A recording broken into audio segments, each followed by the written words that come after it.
Kapag natin ito, inanalisa kaharap ng debt to GDP ratio ng bayan, ano ang implikasyon nito, Ma'am Zaisa? Magandang tanong 'yan, Manong Ted, kasi ang isa sa metric o indicator na tinitingnan ng mga ekonomista, lalong-lalo na yung mga ekonomista na nasa credit rating agencies, nasa mga development partners natin, and even the investors, is the debt to GDP ratio. So ibig sabihin, um, ilang porsyento ng kabuuang ekonomiya natin yung utang. Mm, So, ang problema kasi, yung utang natin, pataas siya ng pataas over the years, mm. pero yung ekonomiya natin hindi lumalago. Kung matatandaan natin, a couple of weeks ago lang, Mm, ang balita tungkol sa GDP growth rate natin o yung paglago ng ekonomiya natin oo, na tayo ay nasa mm, 2.3% lamang. Mas mababa pa kaysa doon sa previous mm, quarter na mm, 2.8% lamang.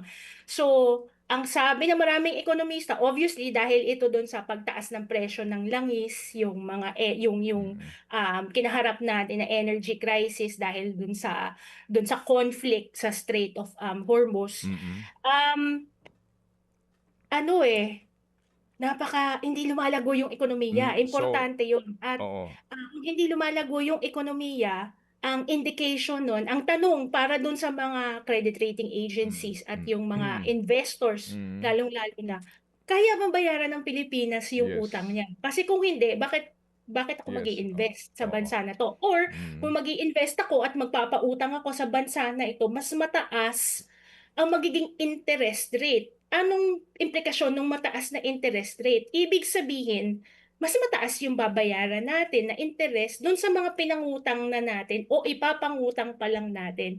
Hindi siya maganda dahil hindi siya fiscally sustainable. Ibig mm, sabihin yan, sa mm, hinaharap, di ba, napag-usapan na nga natin, maliit na nga lang yung fiscal space dahil kakailanganin nating magbayad ng utang, yung sa mm, 2027 proposed budget. Pero imagine natin yung scenario na mas tumaas pa yung mm, interest rate kung mhm, patuloy na hindi maganda ang takbo ng ekonomiya.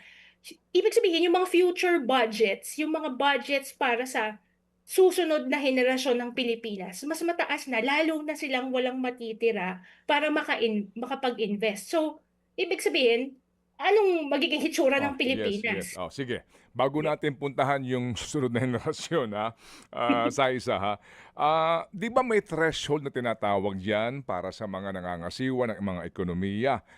Yes. Ngayon kasi ang debt to GDP ratio ng Pilipinas, nalampasan na yung 60% na threshold. Tama ba 66% na ito ngayon lamang second quarter ng taon?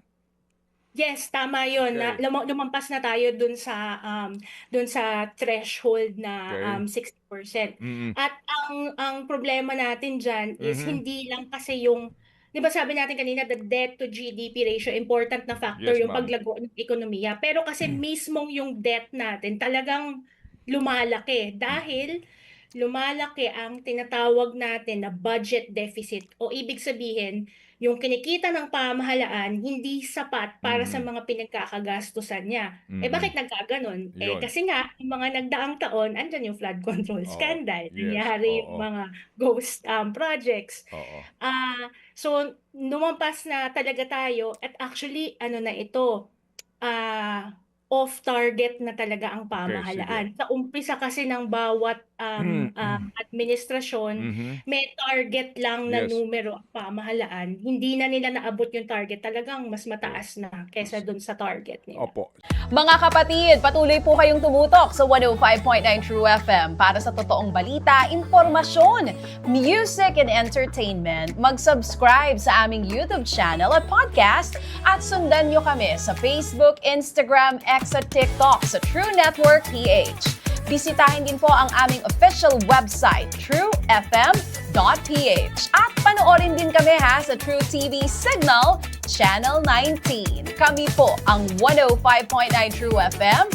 Laging true sa'yo, kapatid.